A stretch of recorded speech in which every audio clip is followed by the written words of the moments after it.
So our sutra for this week is Sutra 247. Prayatna Saithilya Ananta Samapatibhyam. By lessening the natural tendency for restlessness and by meditating on the infinite, posture is mastered.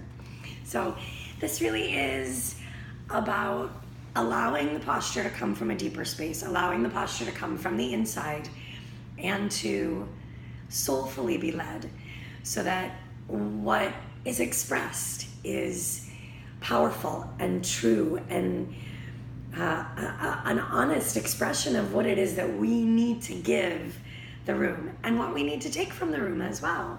I mean, this is why it's such a lovely blessing to be able to practice with other people, because you come into the room and there's this lovely give and take of energy that is so big and so brilliantly special and unique. You know, I always say to my students, if you were to take one of these people out of the room, this would be different. If you were to add someone else in, this would be different.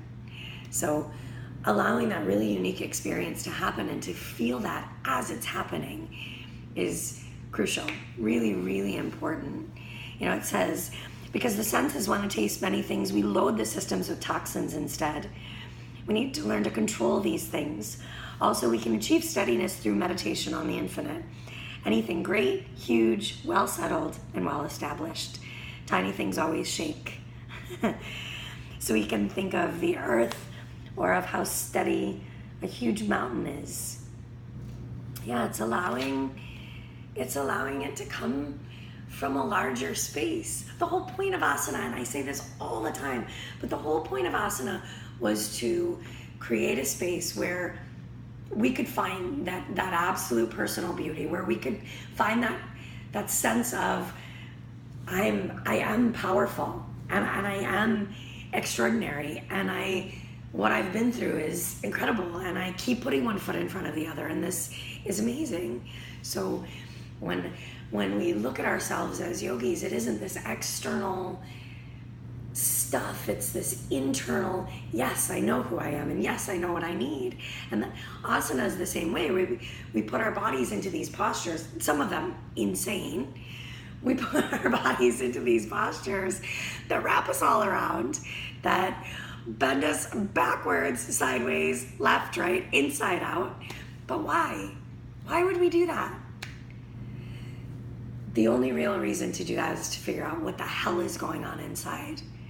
The reason that we want to cry when we backbend, the reason that we feel like we're going to throw up when we backbend, is because something is moving, is because something that is so stuck in there, it has to come out.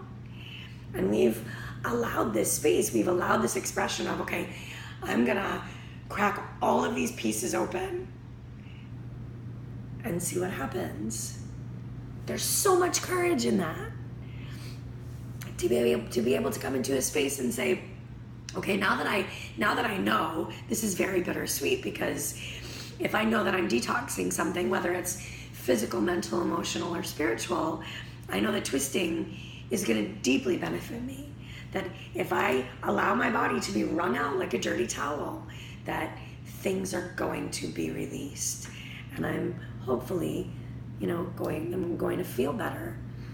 It's honoring what the practice really actually does, and that every posture affects a system, more than one usually, and not just a chakra system, an energetic system, the pranamaya kosha, but affects the anatomical systems as well, the anumaya kosha.